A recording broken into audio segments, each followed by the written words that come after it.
Edward Fishman, professor at Columbia University and the author of the book Chokepoints, American Power in the Age of Economic Warfare. Eddie, it's good to see you, sir. Good to see you too, John. Do we know what both sides want? Do we know what Ukraine wants? Do we know what the Russians want? I think there's still major divides between the Ukrainians and the Russians. And I think the issue right now is that Putin believes that time is on his side.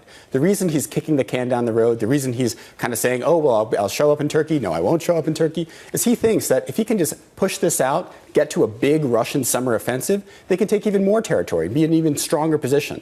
It's worth recalling that at the very beginning of this special military operation, Putin said that his goals were to demilitarize and denazify Ukraine. What that means is they want Ukraine to have no military, and they want Zelensky to get out of Kiev. That is a maximalist objective, and one that doesn't feel very commensurate with the idea of a peace deal. Which raises the question, what the larger context here is, what President Trump's nodes of leverage really are, and why Russia is inclined to push back and continue with this sort of geopolitical reordering where Russia is aligned more with China, with Iran, and pushing against sort of the American hegemony. The thing that's interesting, Lisa, and the thing that's confusing to me is just to see how different Donald Trump's approach has been toward Russia than to other countries like China and Iran. With respect to China and Iran, with both countries, he's trying to get a deal. With China, he's trying to get a trade deal. With Iran, he's trying to get a nuclear deal. And yet, while he's doing that, he's imposing major tariffs on China and big sanctions on Iran. With Russia, since January 20th, since Inauguration Day, there have been a grand total of 0 sanctions packages against Russia by the United States.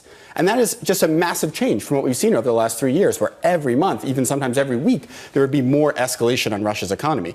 So I think it doesn't, Putin isn't crazy to think that, wait a second, there's something different about my relationship with Trump than the way Trump even relates to Xi Jinping. And so it's worth it for me to kind of hang tight and really just play for time. Is there a geopolitical strategy that President Trump could be following by not imposing sanctions, by taking the tone that he's taken to try to engender some sort of agreement that could bring a halt to this war?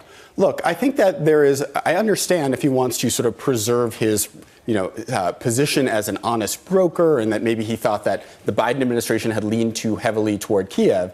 So I do understand that to a certain extent. But, we're now several months into the administration. There's been several attempts at diplomacy. It seems like the U.S. has actually offered some significant concessions to Russia, right? There are reports that they offered to recognize Crimea, which I would remind folks, not even Xi Jinping has recognized Russia's annexation of Crimea.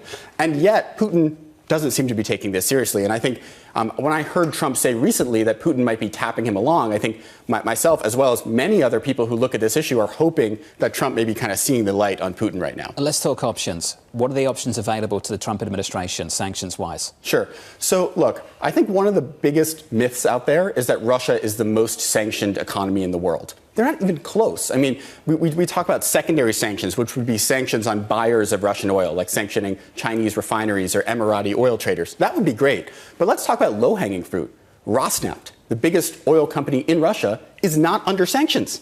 Gazprom, the biggest gas company in Russia, is not under sanctions. These are primary sanctions. So, I mean, there are very basic things that we could do. And it's worth reminding folks that the reason this is the case is that Joe Biden was too cautious, frankly, in terms of attacking Russia's oil sector. And I'm hoping that Trump, with support from people like Lindsey Graham and Senate and House Republicans and Democrats, for that matter, too, who want to do this, will actually kind of get the chutzpah to actually take these kind of steps. Where would that leave the Europeans? The Europeans support this. I mean, the thing that's interesting is the Europeans have not been the big obstacle to energy sanctions on Russia. The issue the Europeans had, going back to even when I was working on this issue post-Crimea in 2014, 2015, the Europeans had been worried about sanctioning Russian gas, not Russian oil. But then Putin, in the summer of 2022, cut off the gas to Europe. He basically used gas supplies as a sanction against Europe. And so that ship has sailed by now. The Europeans are on pace right now. They just certified a couple weeks ago that they're going to be totally independent of Russian gas by 2027.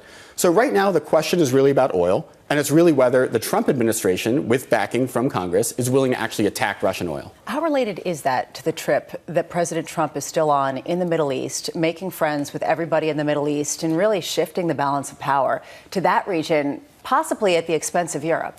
Yeah, so look, I think that if you're going to be empathetic with Biden, and the reason that Biden didn't want to do a frontal assault on Russian oil, the concern in 2022 was you had massively tight oil market, right? You had oil prices that were above $100 a barrel. You had really significant demand growth with the rebounding from COVID.